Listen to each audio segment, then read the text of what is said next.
That Now it rocks. starts. We are here with Ian Fonville. And Yvonne just remembered to turn on the record button. So, thank you, Ian, for being here with me. Yeah, of course. I want to let everyone know that we caught Ian in the middle of meal prepping. And I had just asked him, what is it he's making that looks so yummy? What do you have back there, sir? I'm almost done, but ground beef with mushrooms and green beans. Awesome. And I heard that you were having some salmon this evening. Yeah, and then making for dinner salmon and rice, ramen. Ah, okay. So that's not something that you could normally have, right? If you were doing your prep for show. Not the rice ramen, but I do salmon. But I like to be smarter with my fats and stuff like that. So yeah, I mean, I would like to do ground beef because this is 96.4, so pretty lean. Okay, all right. So you told me that you started in high school. You were like, that's something I want to do, but it was so long ago. It was all of 18 years of age, and you were like, listen, this is too much. All this meal prepping and all this fun stuff. Like, no, I don't want to do this at 18. So then you came back strong at 20, and I mean really strong, because I am so honored that we were able to do a show that you could turn pro at. Yeah. So cool.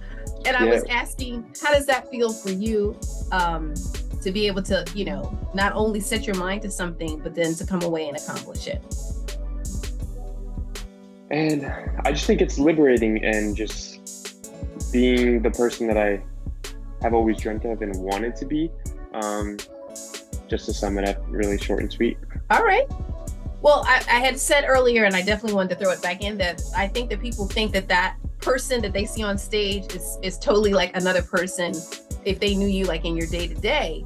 And there really is, and that's why I started like the Bodylynx channel, is because there is a link.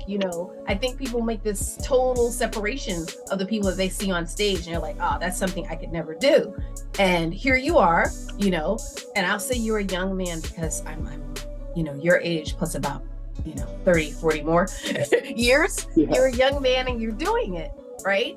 But what keeps you motivated? Like, it's off season now. What keeps you motivated at this time to go back and then do it again?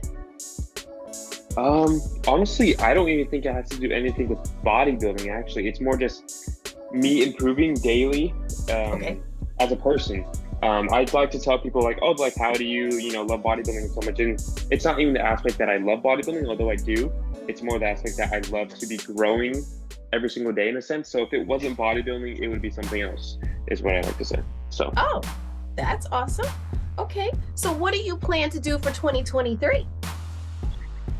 Well, take off season, because last year I did 2 shows. It was my first 2 shows.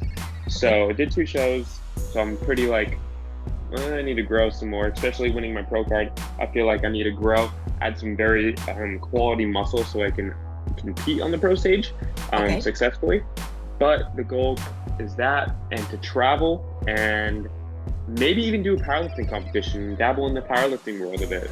Yes, that's fun. I actually, years ago, my trainer was a powerlifter, and it's just hysterical because everybody goes, I can bench this, and I can, lift this and deadlift this. And I said, I was never allowed to know what I was lifting. They just said, pick it up. Right. They were like, don't worry about the weight, just pick it up. And I was like, what does that mean? And then it'll be something that they just did. So I'm like, I'm sorry, what? Look at you, look at me. Like, what does that mean? But yeah, it's fun. It's a little crazy, but it's fun. So that's the other question. So I know that you seem to be like a sports enthusiast. It's not just the bodybuilding. It's not just powerlifting. You also like to be outdoors. So I guess the sports thing, just activities, is your thing, is your niche? Yeah, I would say so. I mean, all I really do is bodybuild. I work, I come home, and I bodybuild. So it doesn't give me too much time to do all the extra stuff.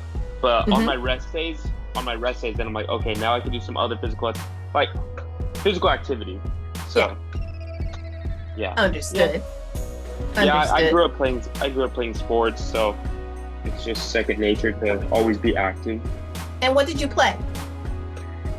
In high school, I played baseball all for Okay. 4 years, but I also played volleyball and basketball.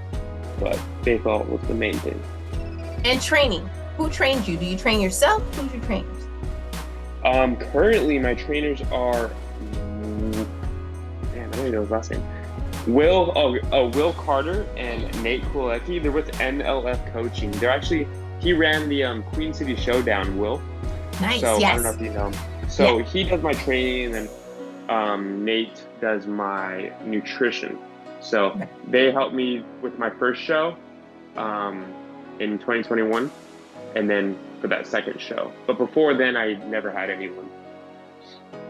And how have you seen, well, clearly it's paid off, but how do you see yourself developing now that you have trainers like to help you along the way? Because it's kind of hard to judge yourself. Right. Yeah. Although the things that they give me, it isn't anything that I wouldn't give myself. It's more about accountability and being like having someone from an outside perspective looking at me. And it's definitely helped a ton to have that structure, I would say, to be like, okay, now I know exactly what weights I'm hitting. I know to keep progressing, or if I'm losing strength, that means I might be losing muscle and vice versa. Because actually for my first show that I did in 2021, I did not have a training coach, and I was doing my own training, and I felt like I definitely missed out on a lot because for the second show that I won pro at, I was increasing my strength every single week. So it was definitely like a big game changer, because I was like, all right, I'm going to step it up this time. So with that, I'm working with them still in the off season, just focusing on strength. So I'm treating the off season just as if I'm on prep. So hopefully I'll take a big leap when I hop on the stage in 2024. Awesome. And you also said that you liked when you were in high school, things like that, just being able to share what you're doing. Is there anything, I guess, over this last hurdle that you learned about yourself that you were like, hey, I didn't know this about me, and now I know? I would say just like, I never knew that I could lock into something so hard and heavy, because I've never been committed to anything day to day for a month at a time like that.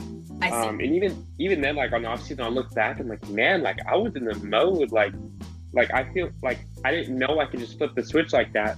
So I think that's something really cool that I've developed from bodybuilding. Look at that. It's an awesome takeaway. Well, I'm not going to keep calling you young, but you are young, sir. Yes. I love that in the OCB, people can start young and then they can be, training at 60, 70, 80, 90. That's why I love that they push so much for everything to be natural, and that, they give us this platform to work with. So yeah, I can't wait to see what you do next. I'm looking forward to seeing you on stage. I'm excited for you. Are there any words that you would give out there to the universe in parting from Mr. Fonville? What the fuck?